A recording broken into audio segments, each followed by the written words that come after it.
સુરત શહેરના બેસ્તાન વિસ્તારમાંથી ગુમ થયેલી 16 વર્ષની કિશોરીનો મૃતદેહ મળી આવ્યો છે। મૃતદેહ પાંડેસરા વિસ્તારમાં આવેલી એક ખાનગી બાંધકામ સાઇટ પરથી મળ્યો હોવાનું પોલીસે જણાવ્યું છે। હાલ પોલીસ દ્વારા ઘટનાની તપાસ શરૂ કરવામાં આવી છે અને કિશોરીના મૃત્યુના કારણો જાણવા માટે આગળની કાર્યવાહી હાથ ધરાઈ રહી છે। 16 વર્ષીય કિશોરી અસ્મિતા ડામોરનો મૃતદેહ પાંડેસરા વિસ્તારમાંથી મળ્યો છે। અસ્મિતા ધોરણ 10માં અભ્યાસ કરતી હતી।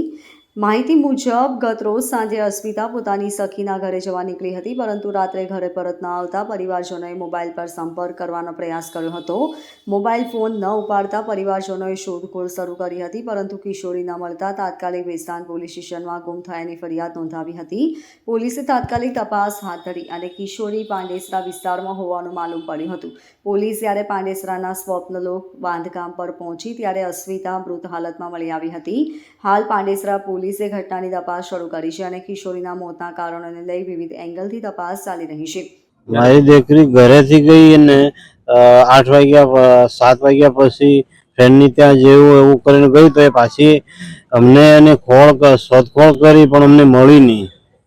એટલે અમને પછી અમે બધે શોધ્યું, ફ્રેન્ડની ત્યાં બધાની ત્યાં તપાસ કરી। એના પછી અમે ગયા પછી બેસ્તાન પોલીસ સ્ટેશન પર, અને ત્યાંથી અમને બેસ્તાન પોલીસ સ્ટેશનથી જીપમાં અમને મોબાઈલ ટ્રેક કરીને લઈ ગયા અને અમે એને ખોલવા માટે ગયા તો એ તિરુપતિ ચોકડીથી આગળ પ્લેટિનિયમ બિલ્ડિંગ જે છે, જે નવું બાંધકામ ચાલતું છે, ત્યાં અમને મળી છે। તો મોબાઈલના આધારે કેટલા વર્ષની હવે મારી દીકરી છે 15 થી 16 વર્ષની આશરે, એ 10મા ધોરણમાં ભણે છે।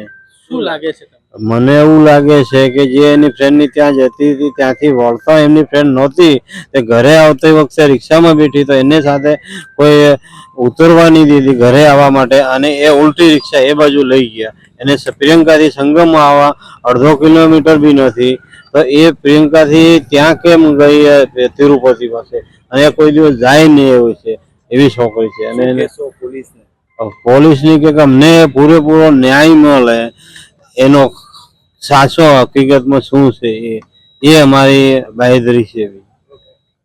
Bureau report LK star news, Surat.